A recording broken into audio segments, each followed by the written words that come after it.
Hello सांगमाने केमती अछंती पुणी थरे स्वागत करछि मो यूट्यूब चैनल टी को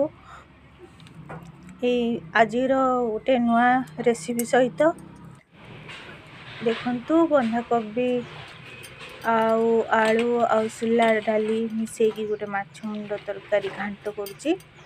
देखंतु केमती प्रोसेस रे होउछि। एठी सुला डाली सिजा आउ बंधाकोबी आलू को पकेइली पकई देकी घोड़े दबा घोड़े देकी 5-10 मिनट पर ताकू काढ़ी नबा। देखंतु हे गला तापरे प्याज पकेइकी टिके तेल देकी मसला प्रस्तुत करबा।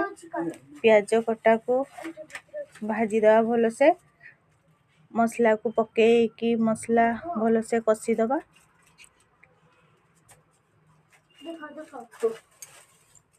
मसला को भलो से भाजी दबा। भाजी दे सारी किना तापरे हल्दी लूण स्वाद अनुसार पकेया।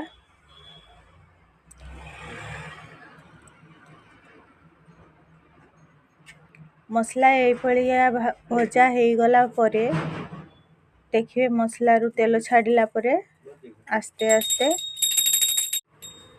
मसला रु तेल छाड़िला परे सोला और कोबी सिजाणिया को दे दिया हबो। दे सारी की ताकू भलो से मसला सहित मिक्स कर देई कि ना मिक्स कर दिया हबो। तापरे पानी सिझी तो जाइए आउ टिके पानी भलो से दे देले मसला ओ कोबी गुडा को भलो से सिझिया पई दे देते कि ना घोड़े देते हबो।